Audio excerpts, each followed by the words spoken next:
It was a calm afternoon on May 7th, 2017, in the small town of Belpre, Ohio. Nothing about that day suggested it would end in horror. Around 6:15 p.m., David Kenny arrived at the home of his close friend, Brad McGarry. He wasn't alone. With him were his wife, Sherry, and their young daughter. They claimed they were there for a simple reason: to return a weed trimmer.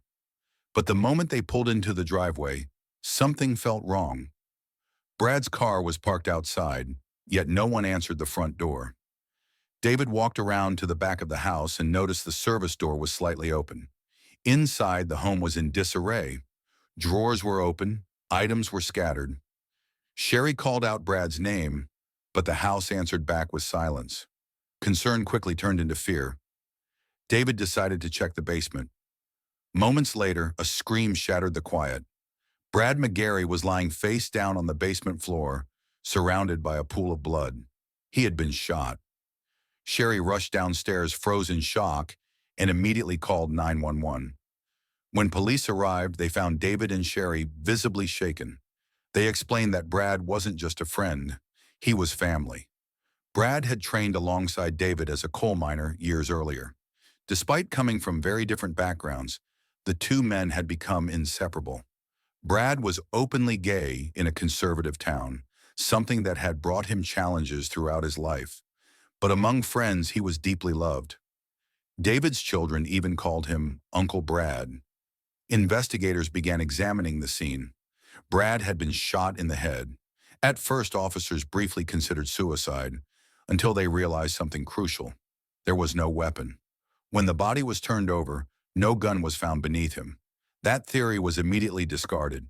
The house appeared ransacked, suggesting a robbery gone wrong. But strangely, nothing valuable was missing. Cash was left behind. Electronics were untouched. It looked staged. Detectives then explored another possibility: a hate crime. But co-workers at the mine described Brad as respected and well-liked. That theory collapsed as well. Attention shifted to Brad's personal life. Friends mentioned a volatile relationship with a man named Scotty. Police tracked him down only to discover he had been in jail for months. Even after interviewing him, investigators found no solid connection.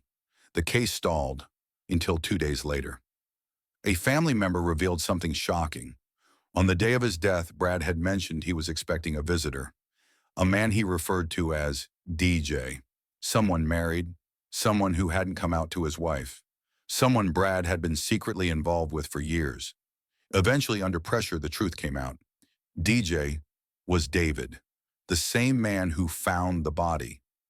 Suddenly, everything changed. Detectives obtained David's phone under the pretense of retrieving photos. Location data showed his phone had been at Brad's house at the exact time of the murder. Deleted messages were recovered, confirming a sexual relationship between the two men. Surveillance footage from a neighbor's camera sealed it. David was seen arriving at Brad's house earlier that day, alone in his wife's car. He stayed for about 40 minutes. Then he left. Hours later, he returned again, this time with his family, pretending to discover the body. Confronted with the evidence, David's story unraveled. He gave multiple versions of events. At one point, he claimed an unknown man committed the murder. Later, he admitted to the affair, but insisted Brad had threatened him.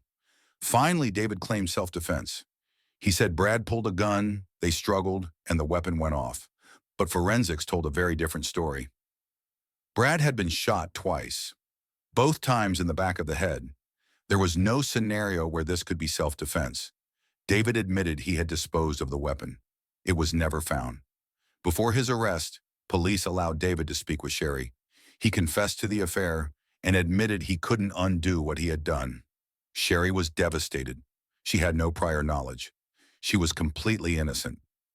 On May 9th, David Kenny was arrested and charged with aggravated murder. At trial, prosecutors laid out the timeline: the lies, the surveillance footage, the phone data. Experts testified that Brad had been kneeling when the first shot was fired. After 4 hours of deliberation, the jury returned a unanimous verdict: guilty. The judge called it a cold, calculated execution, followed by an elaborate cover-up. In February 2018, David Kenny was sentenced to life in prison without the possibility of parole, a tragedy born from secrets, fear, and a double life that finally collapsed. As of today, David remains behind bars in Ohio, while Brad McGarry's life was cut short forever.